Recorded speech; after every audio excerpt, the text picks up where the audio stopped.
তো ৪৭ নাম্বার ল বা নীতি যেটা এটা হইতেছে গিয়া do not go past the mark you aim for in victory learn when to stop.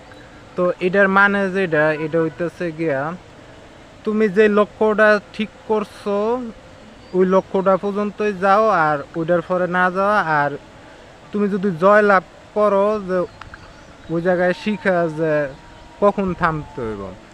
তো এইটা বলতে যেটা বুঝাইছে যে মনে করো তুমি জয় লাভটা যেটা করতেছো ওইটা হইল গিয়ে সবচেয়ে ভয়ঙ্কর সময় যেটা। এখন দেখা গেছে এখন তুমি যদি কোনো জয় লাভ করো এই জায়গায় যেটা হয় তুমি হয়তো তোমার যে অহংকার যেটা আছে আর যে ওভার কনফিডেন্স যেটা তখন ওইটার মাধ্যমে যেটা হয় তুমি যেই লক্ষ্যটা ঠিক করছিলা তুমি ওই লক্ষ্য ছাড়া আরও সামনে যাওয়ার চেষ্টা করবা। আর তখন যেটা হইব যে তুমি আরও শত্রু তৈরি করবা। তো তোমার যেটা করতে হইব যে তোমার এটা বুঝতে হইব যে কখন আমার থামতে হইব যে হ্যাঁ আমি আমি এইটুক লক্ষ্য ঠিক করছিলাম এখন এইটুক লক্ষ্য পর্যন্তই থাকি, এটার পরে গেলে আমার আরও বিপদ বাড়বো।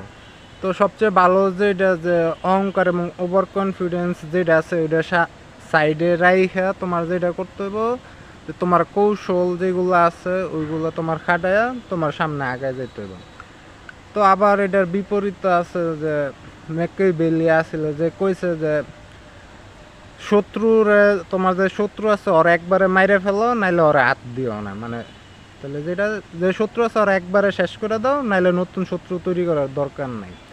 এখন তুমি যদি সামনে আগাইতে চাও তাহলে তোমার যেটা করতে পারো যদি তোমার যদি শত্রু থাকে তাহলে ওরা একবারে নিঃশেষ কইরা পরে সামনে যাইতে হবে।